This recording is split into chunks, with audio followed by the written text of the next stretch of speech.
Wheat Chex, Rice Chex, and Good Hot Ralston present Space Patrol!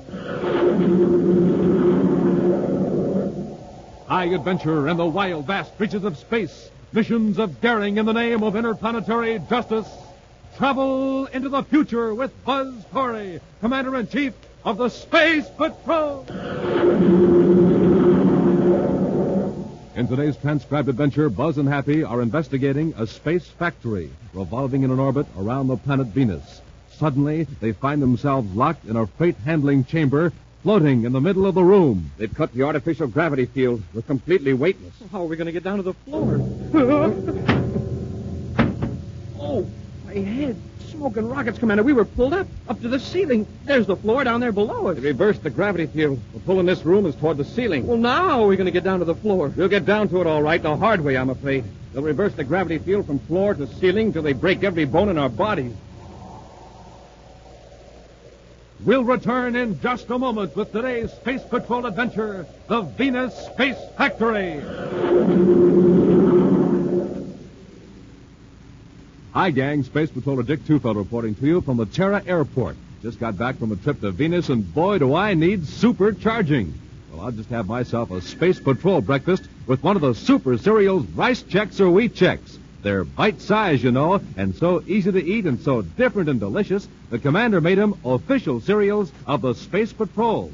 Try them yourself, gang, and don't wait. Not for a swell treat like Rice Chex and Wheat Chex. Try them today. And say, gang, here's something important. We are swamped with orders for space binoculars. We have plenty of them, but we just can't mail them out fast enough. So if you're waiting for space binoculars, please be patient. We'll soon be caught up. Well, I got to go get supercharged right now. See you later, gang.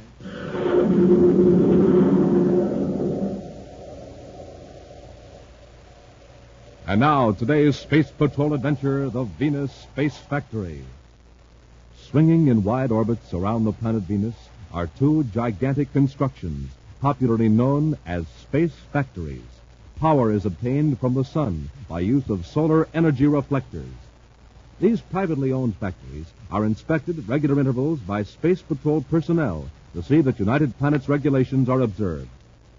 Right now, in the control section office of one of the factories, Space Patrol Inspector Curtis is talking to Vincent Trowbridge, owner of the plant. I've completed the inspection, Mr. Trowbridge. Find anything wrong, Inspector Curtis? No, nothing serious. The heat insulation on the mercury vapor conduits needs replacing. You aren't going to enter that on a report, are you? Well, I should. But I'll overlook it this time if you promise to have it repaired by the time of my next official visit here. Of course. You just play ball with me, Curtis, and I'll play ball with you. Fine. Oh, Mr. Trowbridge. Yes, Curtis.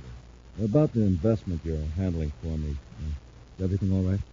Well, it doesn't look good right now. But can I get my 10,000 credits back? Perhaps in a few months. A few months? Well, Mr. Trowbridge, you said last month we could expect a quick profit. Yes, I also said there were certain risks involved. You remember that, don't you? But all our other investments, they turned out all right. They were for small amounts, 100 credits or so. I was counting on that money. You put me in a terrible spot. I didn't put you on the spot, Curtis. You insisted I take your money.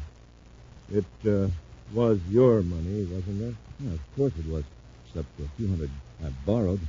But it has to be paid back right away. Well, I'm afraid there's nothing I can do. Look, you've got to help me. If the Space Patrol finds out I've been having business dealings with one of the firms I inspect, I'll lose my job. Well, you didn't worry much about that when you were winning.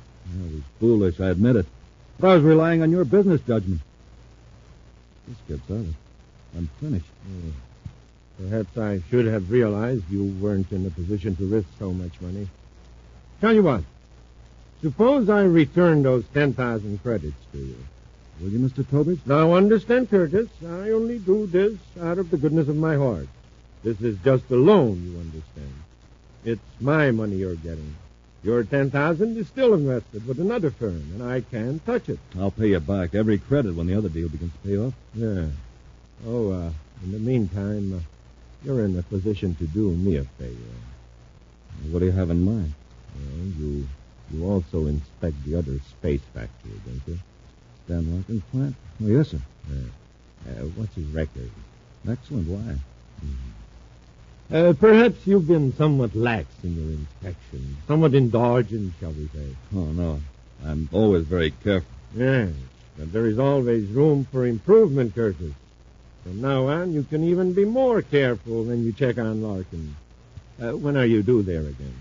2 days from now. Well, just make sure you examine his entire factory thoroughly.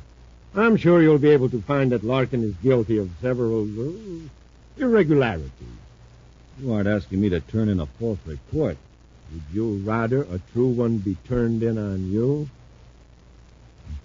All right, Mr. Corbett. Oh, this may ease your conscience a little. I have a couple of men working at Larkin's factory. You wouldn't have to use your imagination too much in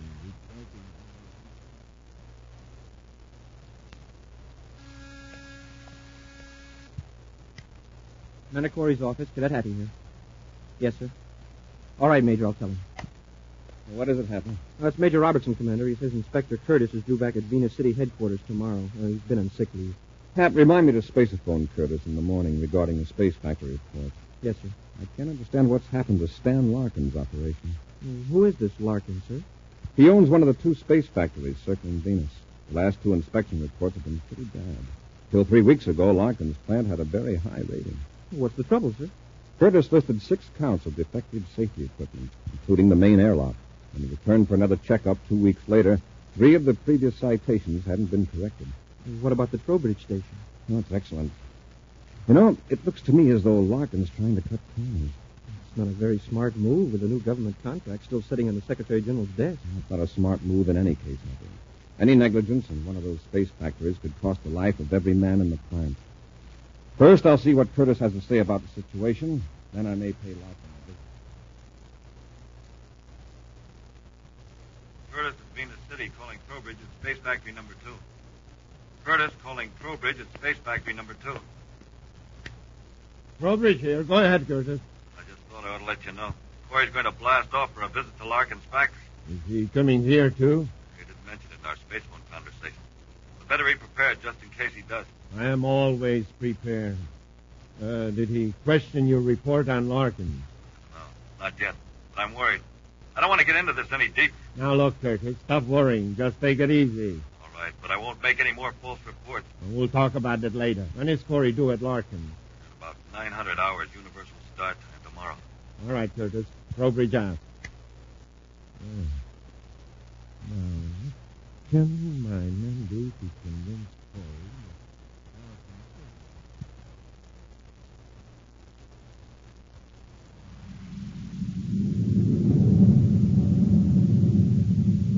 You could start decelerating now, Happy. We're nearly on the factory's orbit. It certainly doesn't look very solid, Commander. Like a bunch of wheels strung together with wire. Well, it would never do on a planet, of course, but out here in space with no gravity pull, it's strong enough. Where do we join airlock, sir? At the end of that tube projecting from the circular structure. We'll make our approach from the other side. It looks like we've got a clear approach on this vector, sir. Right. Let's contact Larkin and tell him we're coming in for inspection.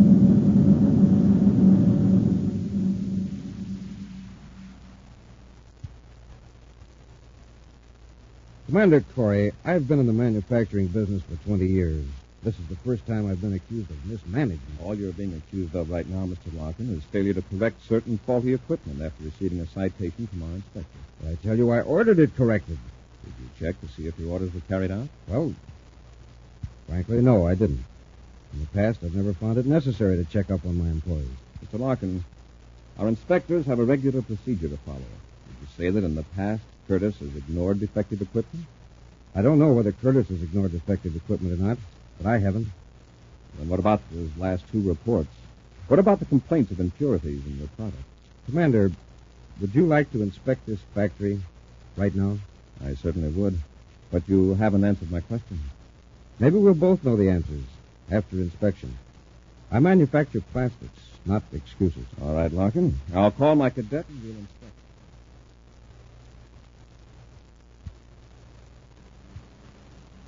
I'll say this for you, Larkin.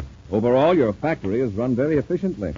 We haven't finished the tour yet, Commander. With these accusations against me, I think it only fair that you make a complete inspection. All right. What's next? Well, you've seen the crew's living quarters, the power control station, and the process control room. As I recall your inspector's last report, there was a defective airlock in number 2 loading chamber. That's right. Has it been repaired? I ordered it repaired. Come with me. You can see for yourselves. Oh, here, wait. You'd better both put on heavy coats if you're going in there. Why, is it cold in there? About 5 degrees below zero centigrade. The coats are here in the locker. Here's one for you, Commander. Thank you. Here you are, Cadet. Thanks, Mr. Larkin. Well, why is the loading chamber so cold? This chamber is where we keep the hexaplast sheets. They move directly into the hold of the cargo ship, which is also at 5 degrees below zero. Hexaplast? What's that? It's a light but very strong plastic, Happy. It's called the material with a memory. A memory? Mm-hmm. Oh, excuse me, Commander, the intercom. Larkin at chamber 2. Yes? Can it wait? But I'm... Oh, all right. I'll be right back. Commander, I've got to go back to the central control room. 2 of my technicians seem to have misinterpreted my instructions on the process routine. Why don't you examine loading chamber 2, and I'll join you in a minute. Of course, go ahead. Thanks, Commander. Now, let's go in, Happy.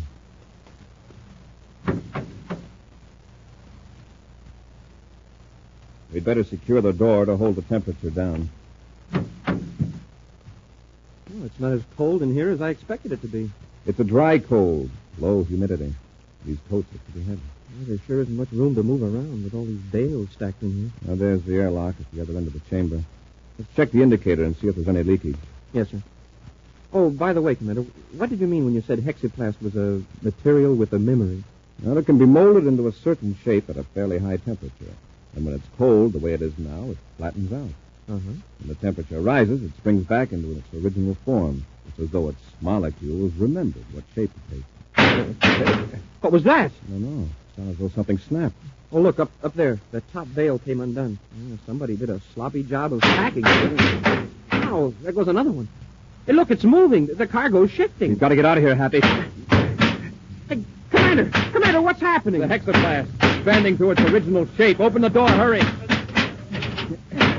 It's locked, sir. You've got to get out of here in a hurry. If you don't, the hexaplast will crush us against the wall.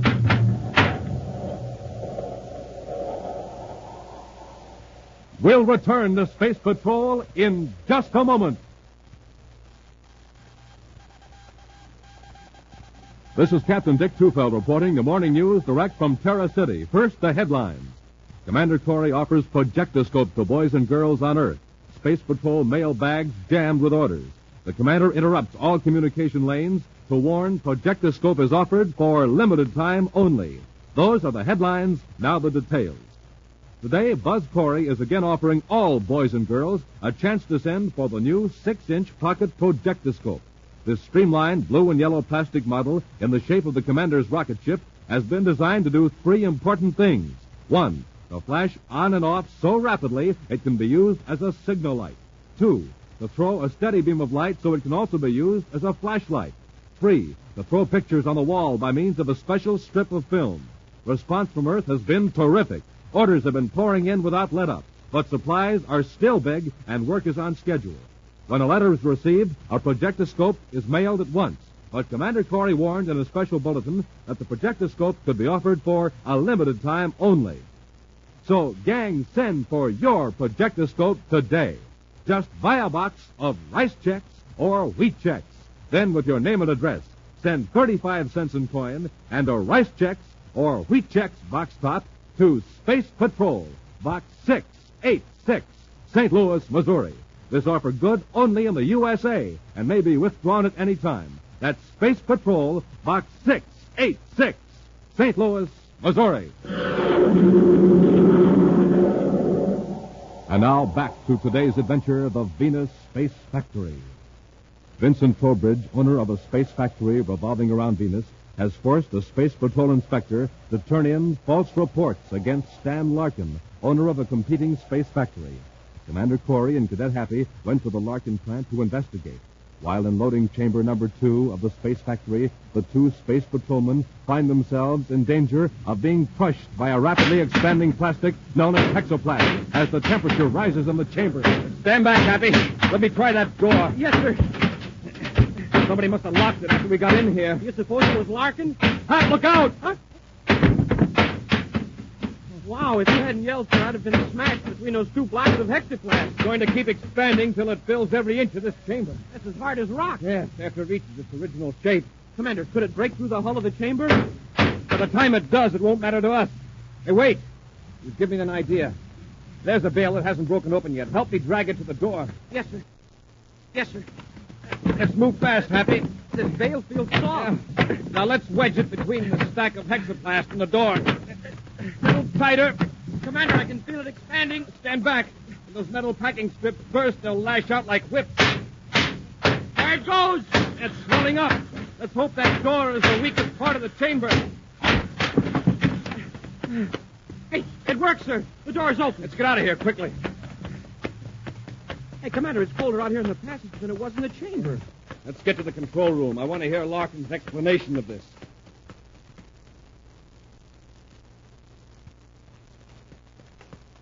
Here's the control room, huh? Larkin. Here's the control room, huh? Larkin. Here's the control room, huh? Commander, you're safe. You know what happened in the loading chamber? Yes. Did you secure the outer door of the passage? Yes, I did. Now, maybe you'll tell me who locked the refrigeration door. Locked it? It wasn't locked. Oh, no. We had to use expanding hexaplast to break it open. You were in there with that wild plastic? Where did you think we were, Larkin? I don't know. I settled the argument between the two technicians, then I came back here and checked the instruments. I could see the temperature was rising in the loading chamber. What made it rise? The thermostat must have been defective. It's all right now. Even if the hexaplast bursts the chamber hull, we won't lose any air in the other sections of the factory. But I'd still like to know what made the temperature rise and the door lock. Closed? Why? Safety. One incompetent or vicious man in this space factory could destroy the lives of everyone aboard it. I'm going to order a ship to be sent here from Venus to remove every one of your staff to Venus City so we can have a complete investigation. I'll assign a space patrol ship to cruise alongside this factory in its orbit around Venus to protect your interests. Very well, Commander. I'll order a complete shutdown. All right, Larkin. Come on, Happy. We'll get to our ship and spaceophone Venus City. Then we'll head for Terra and organize.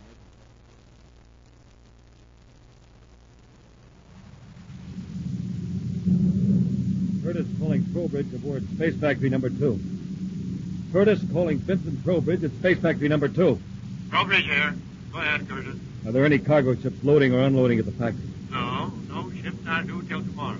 Fine. I'm coming there to talk to you. What about? I'll tell you when I get there. Now, isn't that rather stupid? You aren't due to inspect for another 10 days. I'm nearly there. Have the airlocks ready. Why can't you tell me what you want over the spaceophone? We're both down the scramble circuit. I've got to talk to you in person. All right, come ahead. But if you are in trouble, don't expect me.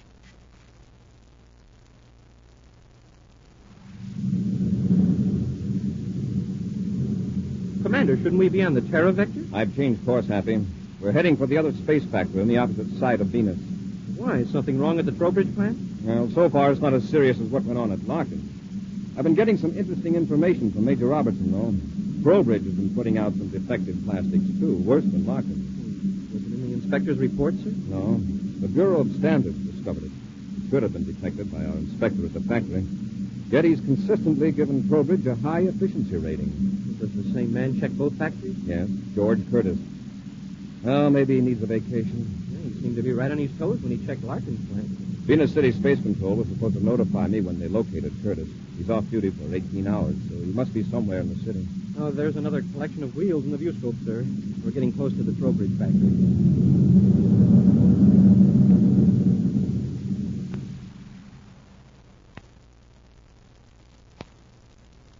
All right, Curtis. Tell me what was important enough to bring you here to the factory at this time.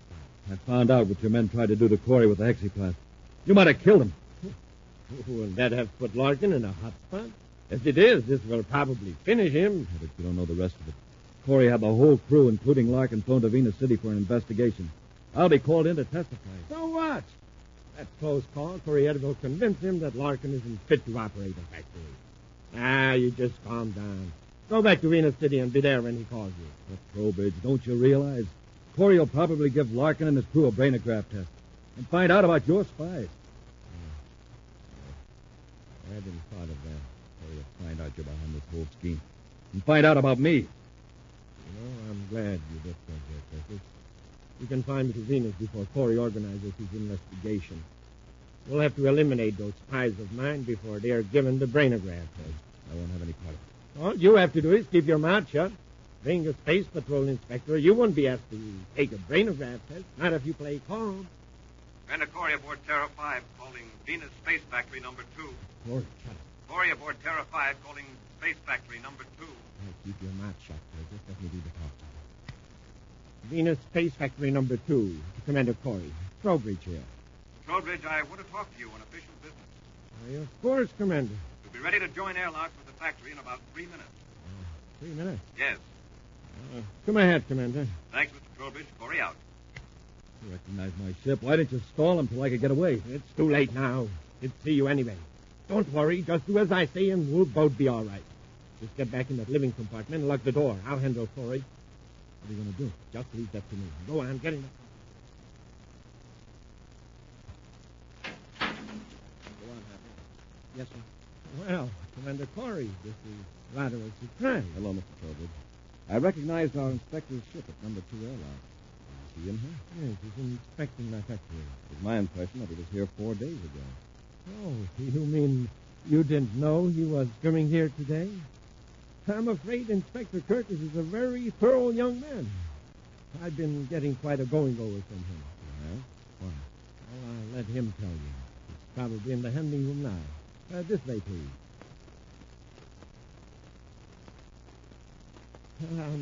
Second thought, maybe I'd better tell you myself. Frankly, I tried to deceive Curtis on his last trip here. And I thought I succeeded. Deceive him? How? Some defective insulation. What about it? Well, I could tell that Curtis wasn't feeling very well. I thought I'd put it over, but he wouldn't notice. Well, I found out differently. He's going over the entire plant with a vengeance. After I see Curtis, there are a couple of other matters I want to discuss with you, Mr. Trowbridge. Certainly. I'll find Curtis right in here, Commander. The handling room. Just go right in. Hey! On your feet, Happy. Get through that door after him. Oh. Commander, we can't touch the floor. What happened? You're floating. Trowbridge cut off the artificial gravity in here. You're going right toward the ceiling. Now, take it easy. When you reach the ceiling, push yourself gently toward the floor. Yes, sir. Gently now. You might bounce back up again. When your feet touch, make your way carefully toward the door. Remember, we're completely weightless. I can reach the ceiling now. Here it goes. That's it. We're going down. Take a couple of seconds. Oh, this is the strangest feeling. Easy now. Your feet are almost touching the floor. Oh, my head. Smoke and rockets, Commander. We were pulled up to the ceiling. There's the floor down there below us. Trowbridge reversed the gravity field. The pull in this room is toward the ceiling. How are we going to get down to the floor? The hard way, I'm afraid. Trowbridge can keep reversing the gravity field from floor to ceiling till he batters us unconscious. Look, sir. Everything that wasn't bolted to the floor is up on the ceiling all around us. Crates and tools, everything. Now you see why Trowbridge called this the handling room. We can handle any object by adjusting the gravity field, no matter how heavy. Yeah, including us. Wow, feel that. I'm pressing harder than ever against the ceiling. Trowbridge is increasing the gravity field. What's he going to do? Knock us out by giving us extra G's? I doubt that he has that much power. It's strong enough so that I can't stand up on the ceiling. If he reverses it at this strength, we'll break every bone in our bodies when we hit the floor. Oh, this is awful. Just waiting for him to smash us down. Happy, look down there on the wall. See that switch box? Yes, sir. It's right by the outer loading hatch. Maybe a gravity control emergency switch. He can just turn that lever to the off position. But we can't reach it, sir. Not even if we could stand up. No, but there are a lot of objects around us up here in the ceiling. Small things we could throw. We can hit that switch before Trowbridge reverses the gravity. There's a small crowbar. It's even hard to crawl with all this high gravity. There. Now take careful aim, Happy. Remember, be ready to duck. That bar is going to fall back up to the ceiling. That's right. I'm glad you reminded me. Well, here goes. Oh, watch out. It's falling back. I didn't throw it nearly hard enough. I'll try it with this wrench. If you hit it, we'll have quite a drop to the floor. If I hit it, we'll stay here in the ceiling till we push ourselves down. Now, cross your fingers. Hey, you hit it, sir. We're weightless again. All right, Happy. Easy now. Press against the ceiling with your legs. Push yourself down toward the door. Okay, careful now. Let's go.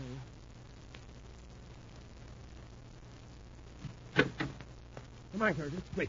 Get into your ship. What'd you do with Corey? He's floating around in the handling room, up near the ceiling. What? Well, just as I was about to reverse the gravity pole and smash him to the floor, the field cut off. I guess I overloaded the coils.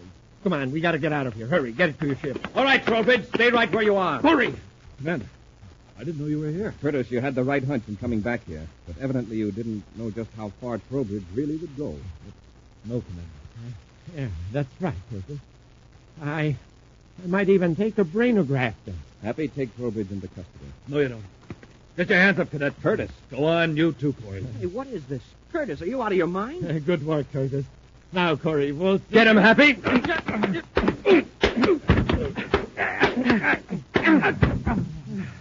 All right, you two, on your feet. I've got their weapons, sir. Commander, Trowbridge forced me to help him. He bribed two of Larkin's guards to heat up the hexaplast chamber. I didn't have a thing to do with it. Curtis, keep your mouth shut. You might as well let him talk, Trowbridge. We've got enough on you right now. Commander, I'll tell you everything. Honestly, I will. I only did what I did so I wouldn't lose my inspector's job. Curtis, you have a peculiar idea of an inspector's duties. Yeah, don't worry, Curtis. You'll still be an inspector. You can inspect the inside of a criminal rehabilitation center.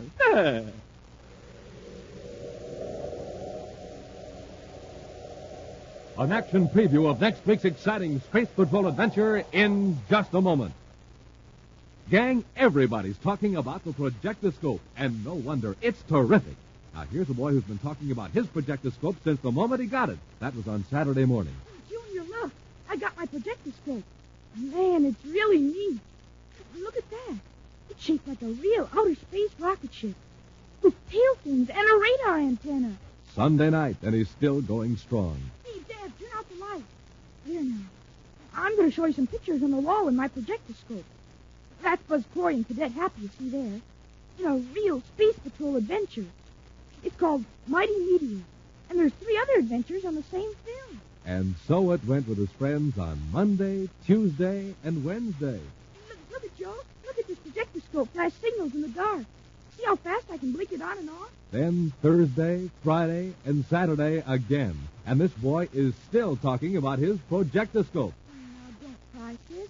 I'll find that nickel you dropped here in the dark. See, I got my projectoscope in my pocket. And it's a swell flashlight, too. See that beam of light? Hey, here's your nickel, sis. Good old projectoscope. Gang, get yourself one of these wonderful projectoscopes. We have enough for all of you, and we'll send you one the day we get your order. Just buy a box of rice checks or wheat checks. Then, with your name and address, send 35 cents in coin and a rice checks or wheat checks box top to Space Patrol, Box 686, St. Louis, Missouri. Write that down. Space Patrol, Box 686, St. Louis, Missouri.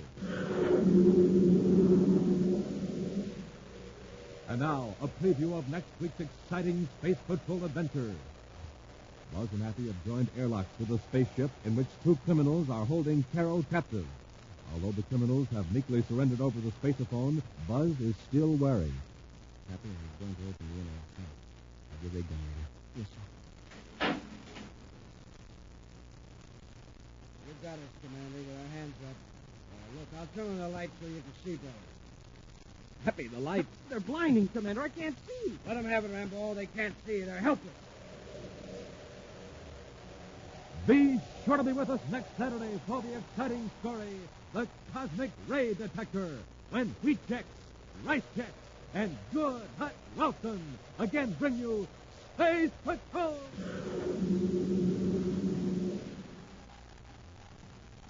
Special bulletin for boys and girls in Indianapolis, Indiana, and Washington, D.C. Buzz Corey's own space battle cruiser, the Ralston Rocket, will be in your area next week. Don't miss it. The Ralston Rocket. Space Patrol, an original Mike Moser production starring Ed Kemmer as Commander Corey and Lynn Osborne as Cadet Happy, was written by Lou Houston and directed by Larry Robertson. Other players were Ken Mayer, Bela Kobach, Norman Jolly, and David Duval. Dick Tufeld speaking. Now, don't forget to tune in next Saturday and every Saturday when wheat checks, rice